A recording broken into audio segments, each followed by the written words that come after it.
Good morning, YouTube. Warbles on a lot here. Just getting ready for the Outsiders on the 24th of April 2016, and I think there will be a first dog on the moon today. Time now for Outsiders. I'm Barry Cassidy, and you're not. Thanks, Barry. This morning, joining you are Candy Bowers, writer and performer. She's involved in the Melbourne Theatre Company's latest production, Straight White Men. A role that ideally suits you, Candy, to discuss Australian politics. Heather Manisha is with us as well. Columnist Chris Berg, Senior Research Fellow at the Institute of Public Affairs. Welcome all. Friday this week, there was no bigger story in the entire universe than this.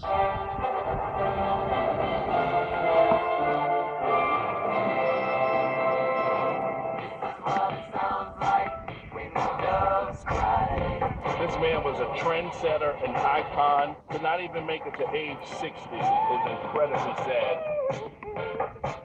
Fans mourn the death of musician Prince, who's died at his home in Minnesota at the age of 57. That story leads this bulletin. Good morning, Tim Callanan with ABC News. Now, it's the leaves this bulletin bit that I'm, Prince died, sad, 57, too young, talented, all of that stuff. But the biggest story in the universe, leading this bulletin, what's going on? What am I missing? There's no doubt he was a musical genius.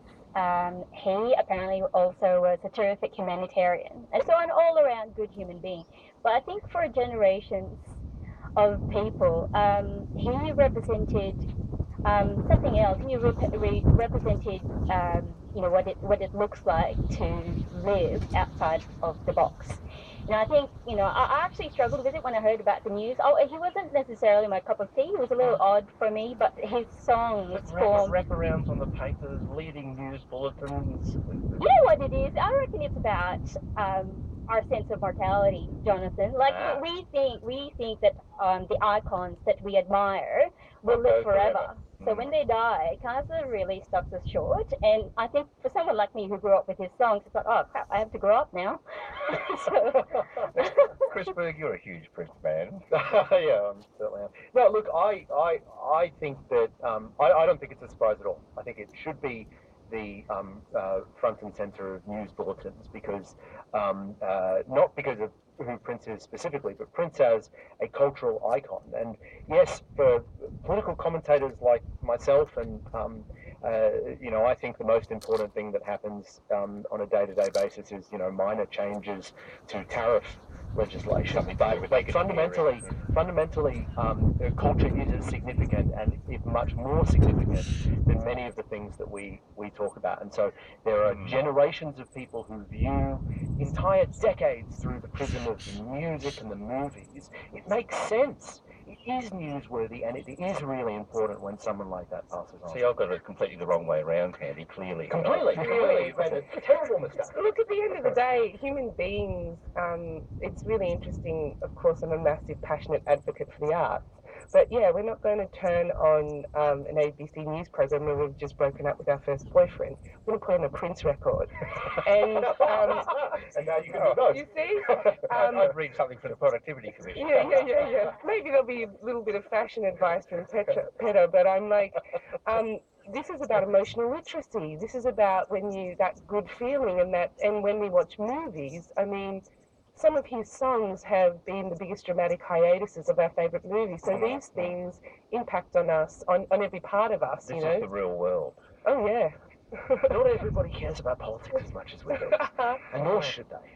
I'm feeling somehow bereft. Yeah. But also, I mean, it's tricky because, of course, Bowie, we've just lost Bowie. Everyone's like, is Madonna watching her back? Like, there's some weird thing like taking out the icons. I've got two words here. No, come on now. Bert Newton. I mean, Sorry, Bert. In the same sentence as Prince now? Come on. I think there's a sense also, How dare Prince be raised to that level? There's a sense also whether the music industry still provides those conditions that would produce a Bowie or produce a Prince. My husband and I were talking on the way here. Like, do we see anything of that sort of independence and Well, I would suggest to the music industry, there's an amazing artist, Anthony, who was Anthony and the Johnsons. He's played here a few times. And he sits in, for me, a very similar space to Prince. Right. But there are lots of powers that be, that those guys are still outsiders, you know. The question is, how do we, how would we as a population, or, you know, sidestep the idols, the voice phenomenas, and go in there. I mean, Prince was, extraordinary. I wonder if he would get through. Well, it's the thing, though, where the true greatness does cut through. I mean, the music industry for generations has been about corporatising talent and corporatising creativity, and yet constantly on a cycle, people burst through that and do something which is outside of that mould and dramatic for it. And Prince was one of the first to actually do that publicly as well. Which takes us to Malcolm Turnbull. Other definitive people of a generation. I tell you what, all those kids that are, you know, all those queer kids that are dealing with their bullying and stuff now, say schools in turmoil, are going to be listening to Prince albums to get them their way through. Like, there are connections to everything. The consolation will be found. But look, we're in this weird period, are we not? And Chris, this is either this week we had an election called or we didn't. I'm not quite sure which it is. If you're in the coalition, there's no election yet. If you're in the opposition, you're under absolutely no misapprehension. Yeah, and people are talking about, well, you know, they deserve access to the Treasury Secretary and so forth. Government is now in caretaker. Yeah, all these sorts of things. Look, it looks very messy from where we stand, again, as close observers of the political system. But it was such a shock to Prince. It was such exactly shock to all of us. But I suspect that most voters aren't deeply engaged in those questions. They've got an idea that there'll be election on the 2nd of July.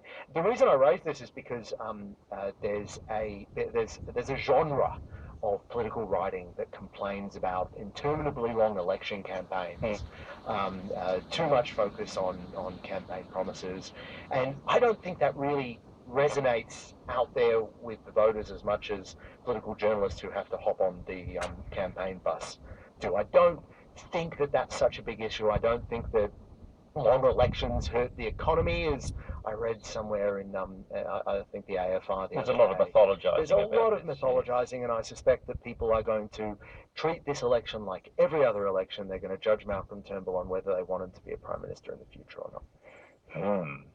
And yet, and we seem, Fatima, to be entirely divided on that. All the polling is determinedly 50-50. We're in a state where we could very likely be heading back to what we saw in 2010 of a hung parliament, and that phenomenon that we've seen since the end of Kevin Rudd of everything being constantly up in the air, there being no certainty in our politics and our leadership, that might continue here. I think hung parliaments might actually become a permanent, well, a semi-permanent feature. And I think a lot of that has to do with how parties handle their base and the sort of policies, whether people perceive the policies to be coherent.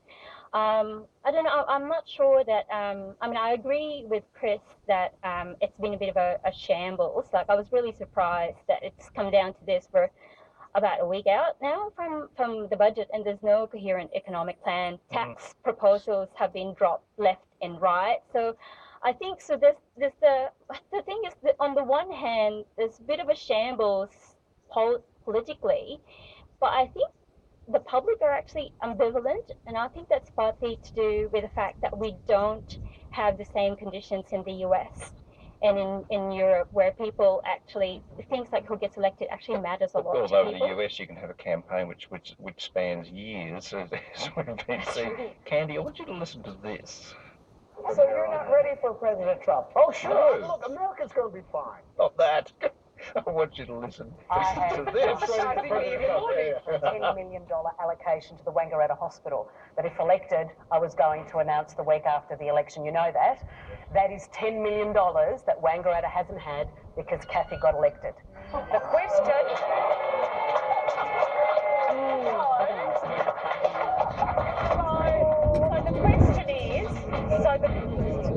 So the question is, for people, who can best deliver that funding in a Turnbull coalition government. So there you go, Candy. There's Sophie Mirabella, who's running again at Indi. She's saying she didn't get elected last time, so you people didn't get your hospital funded. See? Yeah. See what happens? It's hard to comment sometimes because I'm like, you know, I'm very theatrical and I'm like, what type of Shakespeare are we in today? But really, it seems like a farce to me. It's always King Lear. Yeah, you know what I mean? Every time. It's so, sometimes I just... Turnbull on the Heath. You know, and even like having done Q&A as well, I was like, this is showbiz. It's showbiz. Well, it is. And the messages are, or Veep, as we saw, like, with Turnbull. And I'm like, really? And people talking about Crevlin getting back involved. I'm like, those orange ties have got to go, you know?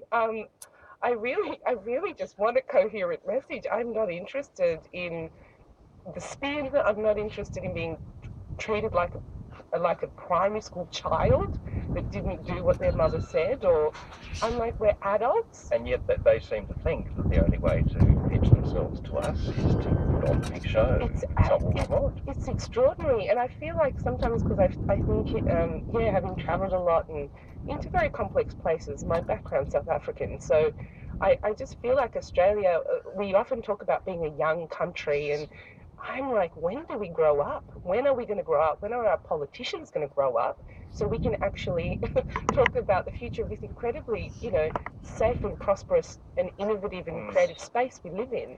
There's a lot, Chris, that we could in reality talk about, as Candy suggests, that you know, we just don't have a conversation about what we're doing, where we could go, what we might become. No, and there's a couple of reasons for that. I think the politicians, or many politicians, actually know what those sorts of discussions would be about, but they find it very politically challenging to raise potential responses to that. So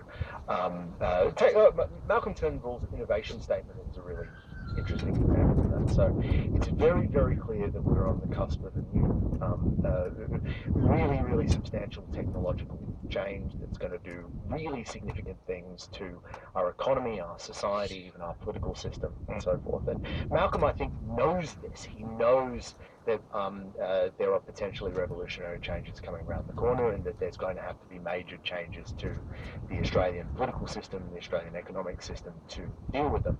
But when it comes to the crunch, when he sits down and says, okay, here's a menu of what we might do about that, it ends up being a couple of fairly forgettable subsidy programs or continuations of existing programs or revitalizations or minor regulatory changes. I think we know what's happening. We know what the big issues are, but the political system, because it's a democratic political system whereby you have to manage lots of different interest groups, it really struggles to cope with that. Is it, Fatima, because of that system, or is it because of the people in it? Are we just disadvantaged by the quality of people we have trying to meet the sort of challenges that Chris outlines there?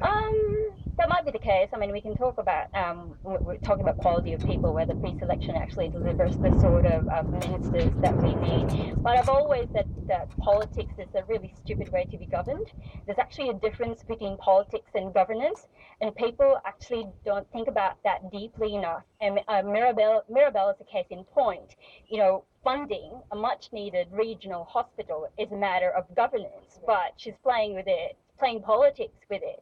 And I think that will become more and more apparent to people. And for me, you look at the US, you look at Europe, you look like the Philippines where I grew up. People are looking for leaders who will actually fight for them. That's why these anti-establishment figures have come up. There are emergent anxieties around affordability. There are, as Chris was saying, there are technological disruptions that will change the way we work and what sort of jobs we have. These are the conversations people actually want their leaders to lead on, but we're not getting it. It's like sort of just nipping around the edges. But politics is absolutely necessary. In the specific case of that hospital, there's only limited funds, okay? No matter how much money you put into the system, does it depend on who's in that seat?